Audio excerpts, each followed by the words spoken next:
So guys, जैसा कि हमने पिछले एपिसोड में देखा कि लू यांग ली चू का कल्टीवेशन बर्बाद करके डेविल मिस्ट फॉरेस्ट में भाग गया था। उसके बाद किंग होंग और उसके भाई किंग यू को फेंग किंग लियू पर शक हो गया था क्योंकि उन्होंने ही लू यांग को मार्शल आर्ट सिखाए थे। फिर अब हम किंग होंग को देखते हैं। वो कहता है कि मैंने किंग लियू को एल्डर सर्किल से बाहर निकाल दिया था। इसी का बदला लेने के लिए उसने लू यांग को मार्शल आर्ट सिखाए होंगे। अगर उसे मार्शल आर्ट्स नहीं सिखाता तो आज मेरे बेटे की हालत नहीं होती। मैं उस कमीने को नहीं छोड़ूंगा। किंग यू कहता है कि भले ही किंग लियू ने एल्डर सर्किल छोड़ दिया है, मगर फेंग सी युआन की वजह से वो अभी भी फेंग फैमिली से कनेक्टेड है। लेकिन अब हमें उसे पकड़ने का मौका मिल गया है। इस बात का फायदा उठाकर हम उसे मार सकते हैं। किंग होंग कहता है कि तुम सही कह रहे हो। मैं बहुत सालों से पेट्रियार्क रहा हूँ, लेकिन अभी भी बहुत सारे लोग किंग लियू को लीडर मानते हैं। हमें इस मौके का फायदा उठाकर उसे खत्म कर देना चाहिए। चलो आज ही हम उसे खत्म कर देते हैं। किंग होंग और किंग यू को सैनिकों को लेकर किंग लियू के घर जाता है। किंग लियू पूछता है कि तुम यहाँ क्या कर रहे हो। किंग होंग पूछता है कि क्या तुमने ही लू यांग को सीक्रेटली मार्शल आर्ट सिखाए थे, लेकिन किंग लियू इसका कोई जवाब नहीं देता। किंग होंग कहता है कि तुमने लू यांग को मार्शल आर्ट सिखाए और उसने मेरे बेटे को बहुत पीटा, जिस वजह से वो बुरी तरह घायल हो गया और उसका कल्टीवेशन भी बर्बाद हो गया। ये सब तुम्हारी गलती की वजह से हुआ।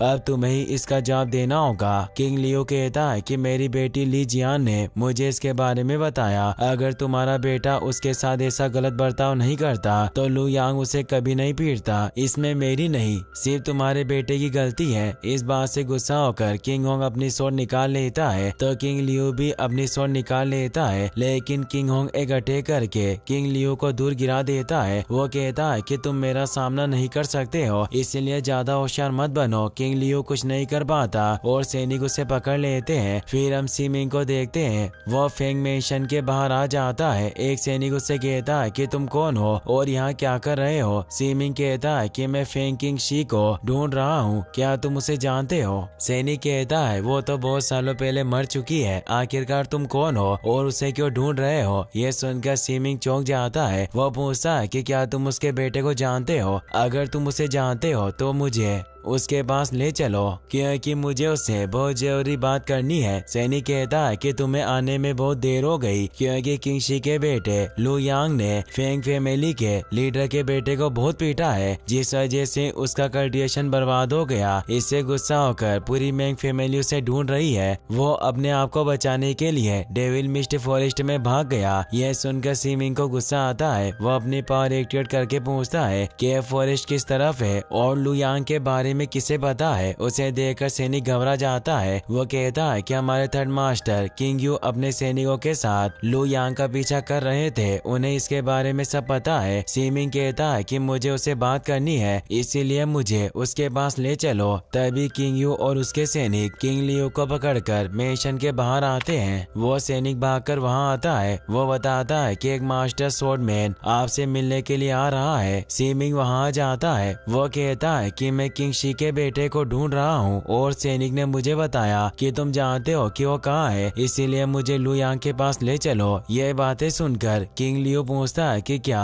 लू यांग के डैड ने तुम्हें भेजा है। मैं लू यांग का सेकंड अंकल और किंग शी का भाई हूँ। सीमिंग कहता है कि मुझे पता नहीं था कि आप किंग शी के भाई हैं, इसीलिए मुझे माफ कर देना, लेकिन इन लोगों ने आपको क्यों पकड़ रखा है। किंग लियू बताता है कि किंग होंग का बेटा लू यांग को परेशान कर रहा था, जिससे गुस्सा होकर लू यांग ने उसका कल्टीवेशन बर्बाद कर दिया। इसीलिए किंग होंग ने मुझ पर ये इल्जाम लगाया कि मैंने सीक्रेटली लू यांग को मार्शल आर्ट सिखाए हैं। ये लोग उसे नहीं पकड़ पाए, जिस वजह से मुझे परेशान कर रहे हैं। किंग होंग वहां आता है। सीमिंग उसे कहता है कि तुम किंग लियू को छोड़ दो या किंग यू को मेरे साथ भेजो ताकि मैं लू यांग को ढूंढ सकूं। किंग होंग कहता है कि आखिरकार तुम हो कौन और मैं तुम्हारी ये सब बातें क्यों मानूं। सीमिंग अपनी पावर एक्टिवेट करता है। उसे देखकर किंग होंग चौंक चौंक जाता है। वो सोचता है कि ये तो मास्टर स्वॉर्डमैन है। मुझे लग ही रहा था कि आदमी नॉर्मल नहीं है, लेकिन मैंने नहीं सोचा था कि इसने स्वॉर्ड पैलेस रियल्म में महारत हासिल कर ली है। हम सब मिलकर भी इसे नहीं हरा पाएंगे। अच्छा इसी में होगा कि मैं इसकी बात मान लूं। सीमिंग किंग लियो को कुछ मेडिसिन देता है ताकि उसके घाव जल्दी ठीक हो जाए। उसके बाद सीमिंग किंग यू के साथ डेविल मिस्टी फॉरेस्ट के पास पहुंच जाता है। किंग यू बताता है कि फॉरेस्ट तुम्हारे सामने है। लू यांग यहीं से अंदर गया था। ये फॉरेस्ट बहुत ज्यादा खतरनाक है क्योंकि यहाँ 100 डीमंस होते हैं और हमेशा पूरे फॉरेस्ट में मिस्ट यानी धुंध रहती है, जिस वजह से सब लोग अपना रास्ता भटक जाते हैं। इसीलिए मैं भी इस जगह से आगे कभी नहीं गया हूँ। सीमिंग फॉरेस्ट के अंदर जाने लगता है। किंग यू कहता है कि ये तुम क्या कर रहे हो, क्या तुम्हें मरने से डर नहीं लगता?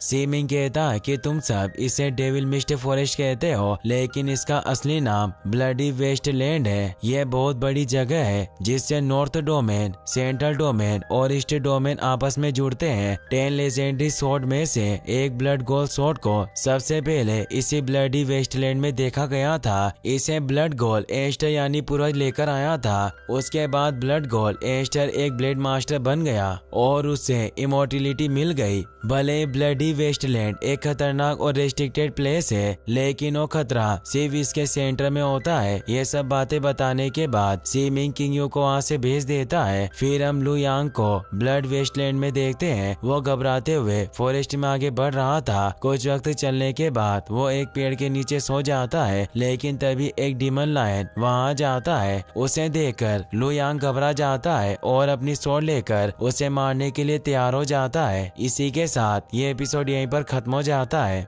गाइस अगर आपको वीडियो पसंद आया हो तो इस वीडियो को लाइक करने के साथ साथ चैनल को सब्सक्राइब जरूर कर लेना। मिलते हैं नेक्स्ट वीडियो में। Thanks for watching.